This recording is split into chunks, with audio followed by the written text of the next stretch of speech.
that, I'd like to ask us to stand, please, for a moment of silence and pledge of allegiance.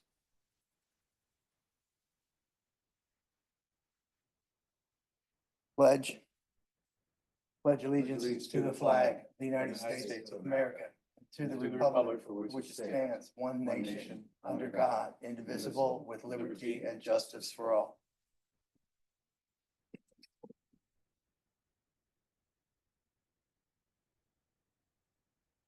Okay. We'll start off this evening with our standing committee reports, lease negotiating and real estate committee. I'd like to ask Bob and Doug to comment here if possible. Well, we haven't met since the last meeting, and I really don't have any comments at this point. Okay. Doug, you have anything to add on the discussion with blue collar? I do. With Sydney's tremendous help and Jenna's as well, the discussion was had with the blue collar owners. They came in prepared for combat, basically saying that the ownership of this additional charge from LASA should be on the owners of the property, not the tenants of the property. The tenants of the property are already paying a higher fee from LASA, monthly fee, because the increase in the amount of, what's the right, flushing through it, or the flows the have flows. increased, so we need to buy more capacity. So on a monthly basis, there is a higher charge, and they are taking care of that responsibility as a tenant, paying for the utility as per the lease. But when LASA looks at us as the ownership of that building and sees that the flows have increased so much that whatever their standard charge is now been increased. They apologized for the fact that it was late in coming or how it was handled, because it's basically 3 years old. If I'm not mistaken, it should have happened 3 years ago. And so in essence, blue collar doesn't want to pay it. It looks like it does fall on, someone has to pay it. It does look like it falls on our responsibility if legally them as a tenant paying a utility, which they are, this isn't necessarily a utility. So I think it's something that we're going to have to absorb. I know it's not a part of the budget, but there's potentially some elbow room if we didn't spend all of the money in the budget for the development of the plans for the pro shop, that's where that could fall, this additional cost that's involved. There was other discussions around the roof and the pizza oven and things like that.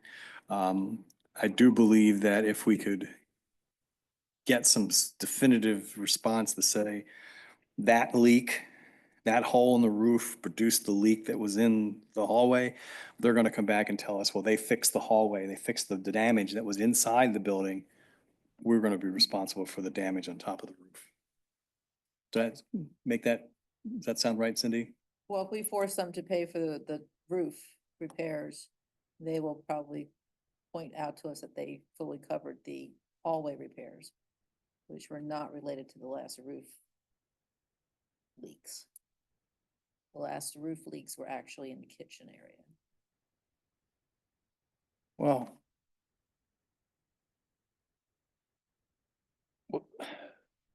who's responsible for property maintenance? That would be blue collar, right? Or would it be Property us? maintenance really isn't addressed in the lease per se. It's very, you've read it. It's not your normal detailed list of who does what when. It was something prepared by Mike O'Brien. Okay, It's Well- wiggle room. If they would come to us, I'd be hard pressed to say, no, that's your cost, because there's nothing that says anything like that in the lease.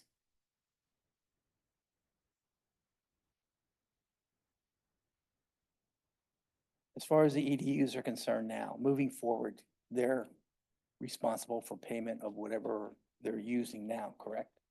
They have always been and will continue to be responsible for their flow usage. Okay. But probably in another year or so, we'll see increased flows because they have become more successful. And that EDU, that extra capacity cost would be the townships. So theoretically, we could be back in the same boat here 2 years from now. Correct. Okay. You could have the option of increasing your EDU purchase now while they're only $16 and some cents per thousand, but that's a gamble. Well, should they be increasing it or should we be increasing it? And if we increased it, would that be a cost that they would be responsible for? They being blue collar? Blue collar, yes. No, not unless we change the lease. And actually address the fact that the property came with so much EDU space, so much capacity.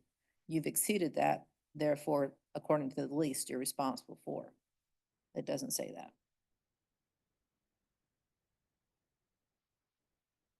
It's unfortunately a kind of a catch-22 for us. I mean, we need them to be successful. We want them to be successful. But with the more success they have, it looks like there's going to be an additional cost from LASA for these EDUs. So it looks like it's potentially something we have to budget long-term, you know, as we expect the increases to come. And then eventually when there is a new opportunity for a new lease, we do something about the new lease. The question I would have is that, can we ask LASA in terms of some sort of projection for where the EDU cost might be? I mean, this is a big bill because it's built up over 3 years. Well, it's not a buildup of over 3 years. The flows started 3 years ago. According to the regulations, they look back every 2 or 3 years to determine what the flows have been and then develop an average. Okay. The original permit was actually applied for and started with the amount of EDUs there are in 1978, I believe. It just has not substantially increased until about 3 years ago, 4 years ago now. It When actually was increased when Bob was the manager. Okay, I He didn't did realize that. purchase additional EDUs. Okay, I did not realize that. It wasn't much, but we Right. did purchase additional. That's kind of EDU. where I'm driving at, is to figure if we can somehow forecast where the EDU might be a year from now, 2 years from now, 3 years from now, depending on where it is today and what kind of success they have. It's You tough know, to in foot predict. traffic, you know, and, you know, there might be a educated guess way to figure it out, but, so that way we can kind of understand what's the future look like? Is it another $10,000? Is it another $20,000? I don't know. Well, I guess to my way of thinking, there isn't anything associated with operating a restaurant that doesn't increase year over year and continue to increase as time goes on. Electricity, labor, supplies, those kind of things. It seemed to me to be reasonable to expect that EDU's usage, you know, again, as their business grows, that cost is going to increase also. That said,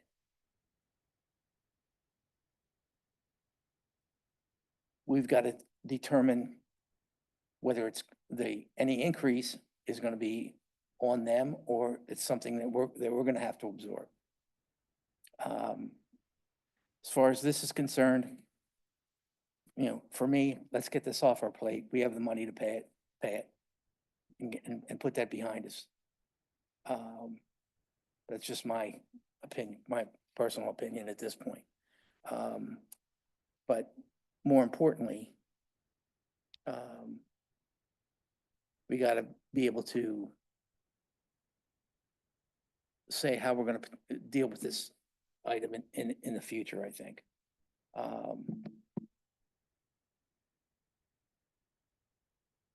Cindy, is this an annual charge or is this not an annual charge? In other words, are we going to see this every year? This is a charge for purchasing capacity. So you won't get it again until you need more capacity, Okay, which could be in 2 years when they look at it, It could be in 6 years if Yeah. the flows don't increase. Well, again, I'm not, as things increase, again, who's gonna be responsible for the increase? That's number one.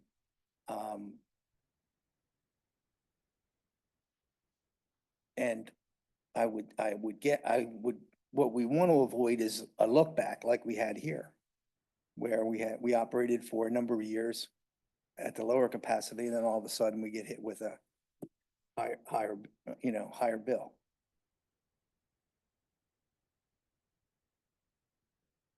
Well, don't you have to address that in a new lease or a renegotiated lease?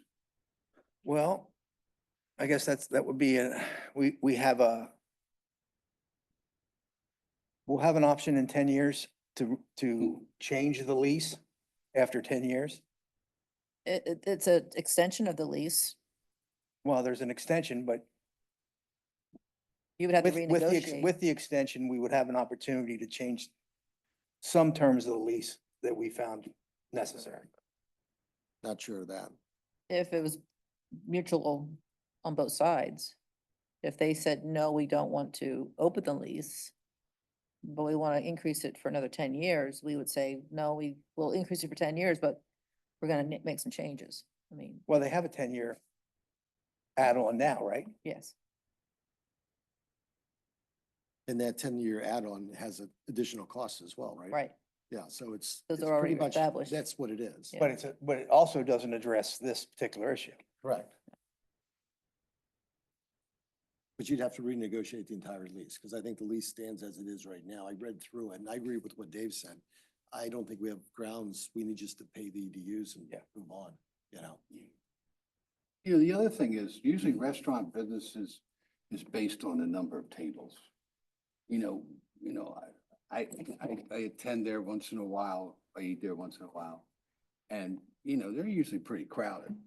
And, if you don't have more tables, you can't, seat more people. So unless for some reason they start operating in one of the rooms full time, then I could see the usage going up. And it might go up a little bit, but I don't think it's going to go up 25 or 30% just because they get a few more customers, without them adding some more seating capacity. Good point. So, I Unless think when they're, that happens, then we gotta be alert. If they would say, start using the middle room, every night or every yeah, weekend. if their or something. banquet Yeah. business would increase, yeah. Yeah, that's how I see this increasing, of a significant amount. And they talked at one point about turning the middle room into some sort of arcade type of use. Perhaps then you could have a sit down with them and say, well, if you want that use, we're gonna have to open the lease up and talk about some other things. But right now, they don't need anything from us. I mean, say they open up a deck and for 3-4 months, they can seat another 40, 50 people. And that, there again, that would There- impact yeah, flows. Yeah. Anyhow, I was just thinking who taught me that? The guy at El Serrano. Yeah. But I think you make a good point. If he expands his capacity, or number of tables to do more business, in other words, he puts a deck on there that draws, 40 or 50 or 60 additional seats. Yeah. Then we've probably got something that we need to look at again. Yeah, that's where I was thinking a big significant. So in any material change in the volume at the restaurant, we need to be aware of that.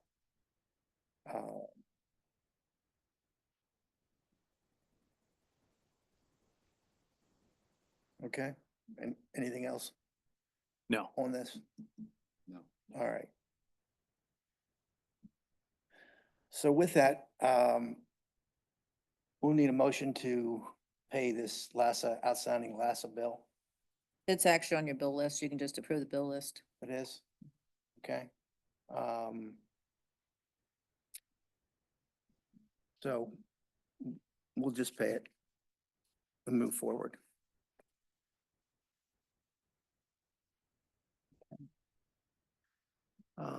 Next up, Finance and Operations Committee. John, you got anything on this evening? No new information other than what's here, just waiting on the cost estimate. And then the same thing with the maintenance facility. So there's nothing to update at the moment, unless Cindy, unless you have something. Nope. I had a thought on the property itself. Do we have enough property? Do we have enough vacant property in the front there that we could market a parcel of it? Maybe not the entire rezoned area, but a portion of it. And you're talking lease or sell? Lease. We're not going to sell anything. I mean, I say we're not going to.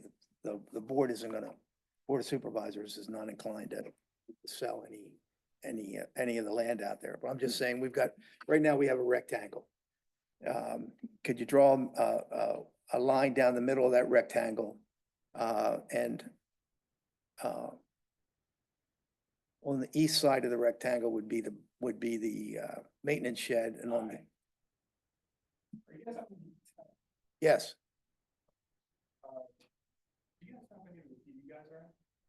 Police department? I'm sure somebody's there. Why don't you just leave it with our township manager right here and Yeah, we can put it in our lost and found, and I'll let the police know in case someone comes over there for it. Where'd you find them? We just took our dog down to like the soccer field. Okay. They're heavy. Yeah, they're in there, so. Okay, all right, somebody yep, got one. yep. All right, thank you. Thank you.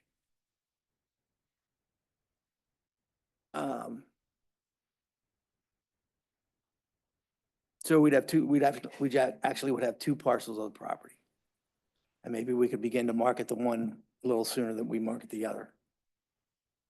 Sort of get my drift? Mhm. I mean, we can start looking into it. Cindy, has anything been moved forward or not? I mean, have we talked to anybody to get any kind of estimates or anything? It's difficult because the maintenance building is still there. All the utilities are there. Yeah. So I think if you wanted to put the whole thing out for marketing, you could tell them it could be not subdivided, it can be divided up. If you only want a smaller section, then take a smaller section. But to market it, We- there's too many things But there would that, I guess my question is, when you look at, redoing the pro shop and everything else, that's the source of revenue that really will make the project fly, potentially. So is it possible to get somebody in to even give us estimates for down the road where we thought we have some idea what kind of revenue that property would generate, assuming the maintenance building's gone? And then you move forward. I guess you could call in a commercial real estate broker. I think it's probably too small for high. I don't know Mhm. mid-range who would do that. I'm not familiar with that market. Because when I look at the pro shop and the dollars involved there, it just seems like there needs to be an additional revenue stream to make that, That'd be Work. tough. you know. Well, we can take that offline and talk a little bit. Yeah, we're definitely gonna need to come up with some money somewhere. And again, it's gonna be a while before we can move the maintenance building to where we would like to have it up in the new park area. That'll probably take 2 or 3 years till we do that. And I would hope that we could do something maybe we could do something on the front of the property there with, maybe even a pad site. I don't know. I don't know what the measurements are. I don't know what the dimensions are, but, just something to maybe think about. Okay. Is that too far out there to? No, I just think one of the problems is, utilities. We don't have the best situation for water and sewer coming onto that property. For additional, if you build a pad and put a building on it and they need water and sewer, you know, we're kind of getting ahead of what we really need to do for the pro shop, and that's the only concern I would have is that, would we then run, you can't run two utilities, and you can, but boy, that's kind of dumb. Because that's very expensive to bring a big water line in or sewer line. Well, again, if we're doing something with the pro shop, putting up in a new pro shop, Yeah. it would probably make sense to do something at the same time if we were thinking about a pad site of some type. Oh, yeah. Yeah.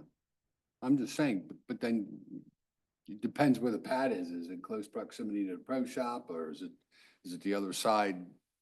Yeah, I'm No. thinking I'm thinking the other side of the parking lot, Yeah. on the corner, let's say. Oh, on the corner. Yeah, well, it might require its own utilities. It's big enough. Yeah, but yeah. I mean, anything's possible with that money. The pad site owner would, or leaser would have the deep pockets to do that, that's fine. Well, we found one tenant with some deep pockets, or at least has the ability to, make some improvements. Mm-hmm, mm-hmm. Maybe we can find another, I don't know. Okay.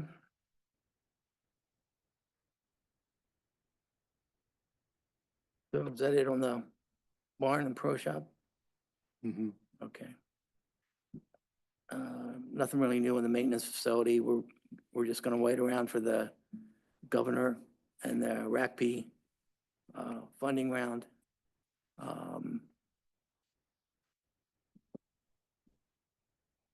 Is it too soon to schedule a meeting with GLS to talk about what we're looking for in terms of money, or have we told them what we're looking for? They already know. We've always talked about 4 million.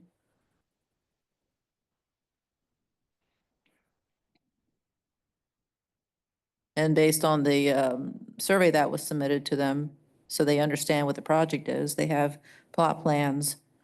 So they're gathering their information from their side with anticipation of the RCAP opening up. And then I'm sure they'll have more questions. I thought the preliminary estimate on the park was more like 6.2. It is. Okay. So if it's 6.2, why would we only ask for 4? I think that 4 million came in after discussions and interviews with GSL and GSM, GMS. And they thought 6 million is a big ask for an RCAP grant. So a little bit less than that. You could also then have the option of the DCNR grants. Right. I also want to look into the,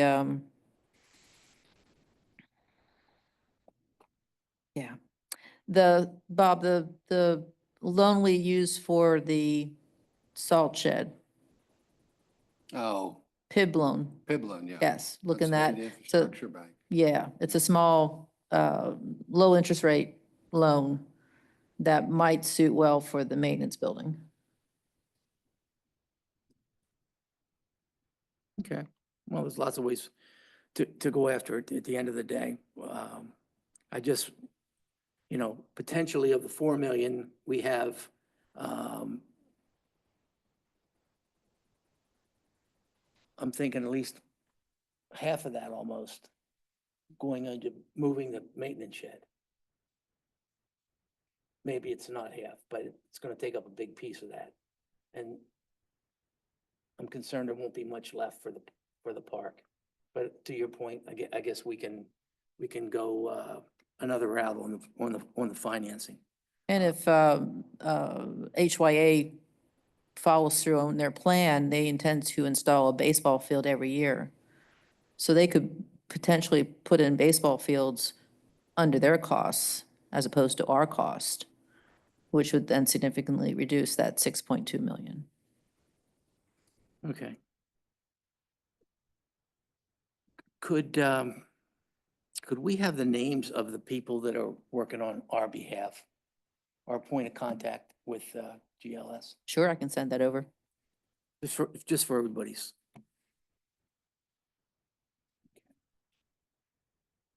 All right, and then moving on to budget reports, anyone have any questions about anything from a financial standpoint? I mean, everything looks like it's in order.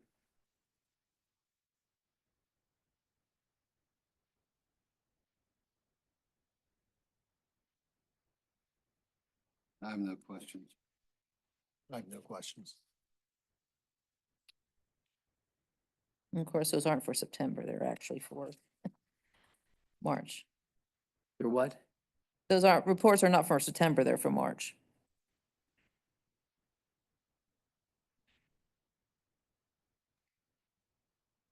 Did I say September No, I did on the agenda. on the agenda? Oh, Yeah.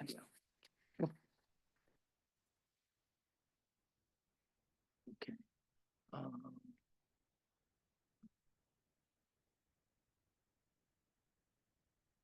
All right, well, I hear a motion to approve our financial reports for the month of March. I move that we approve the accounts payable for March 2025. Trial balance. And the trial, okay, the general capital Yeah. and trial balance. Right. Okay, I have a motion from Mr. Krimmel. Do I hear- And a second from Mr. Enoch. All those in favor, please signify by saying aye. Aye. Motion passes 4-0.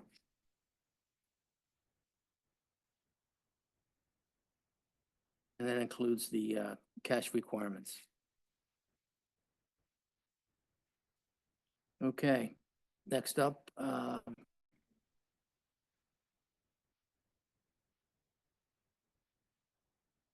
Jim, you have anything to report on the golf side?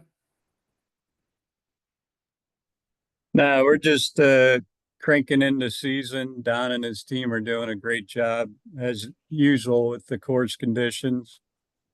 And rounds are flowing, revenue's coming in. Okay. It seems to have picked up in March pretty well, and I'm sure April will be good too. We've got a lot of good weather here in April. Have you started your, that dining and golfing option? Yeah, the first one's this Friday. I believe they've got 3 or 4 groups signed up, but then the following one, they've already got more signed up for that one. So it's picking up. All right, sounds good. Just to make you aware also, Jim will be going out on medical leave tomorrow for a couple of weeks. He'll be back, I believe, beginning of June. Yes, or sooner, just depends on how the recovery goes. So he's got John geared up to take over while he's gone. Okay. Good. Good Okay, luck. under old business, golf operations update. We pretty much know about, report was provided. Goals and objectives for the golf course, I don't hear any right now. Any new business anyone wants to bring to our attention? Okay, hearing none, let's approve our minutes from a previous meeting, March 26th.